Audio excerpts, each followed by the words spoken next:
তারা জুলাই আন্দোলনকে ধারণ করে না। যেভাবে ছাত্রলীগ বিভিন্ন সময় যাদেরকে হামলা করত, তারা যখন হাসপাতালে ভর্তি হইতো সেখানে গিয়ে তারা হামলা করত, ঠিক তাদের মতো করে আজকে তারা সেই বিশ্ববিদ্যালয়ের নির্বাচিত জিএস নির্বাচিত প্রতিনিধিদের উপর হাসপাতালে গিয়েও হামলা করেছে। গতকালকে বেগম রোকেয়া বিশ্ববিদ্যালয় থেকে কুত্তার মতো পালিয়ে গিয়েছিল ছাত্রদল।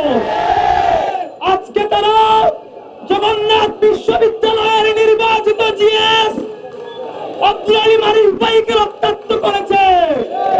ঢাকা কলেজের প্রোগ্রামে তারা হামলা চালিয়েছে, ঢাকা আলিয়ায় তারা হামলা চালিয়েছে।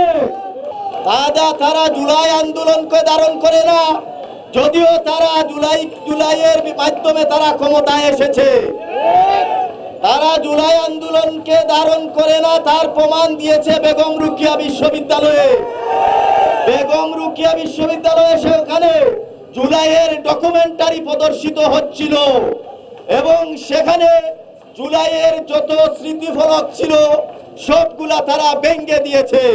আপনারা বেশি বার বেড়ে গিয়েছেন। বাংলার ছাত্র সমাজ, শহীদের উত্তরসূরিরা, ইসলামী ছাত্র শিবির আপনাদেরকে আর ছাড় দিবে না ইনশাআল্লাহ। আজকে ঢাকা কলেজে আহত এবং শহীদদেরকে নিয়ে একটি দোয়া মাহফিল অনুষ্ঠান ছিল। সেই দোয়া মাহফিল অনুষ্ঠানে যাওয়ার সময় শিবিরের নেতাকর্মীদের উপর তারা হামলা চালিয়েছে।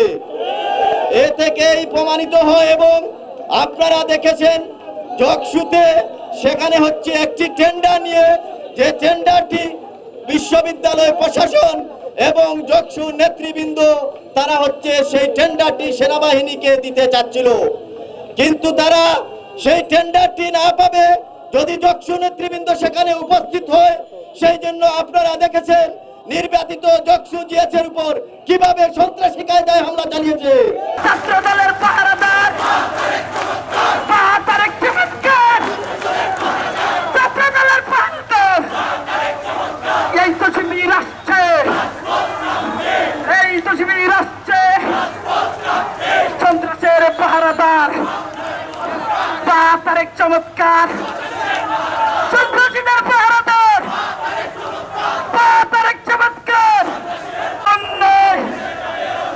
দেখে গেল যে হামলা কেন, প্রশাসন জবাব দেয়।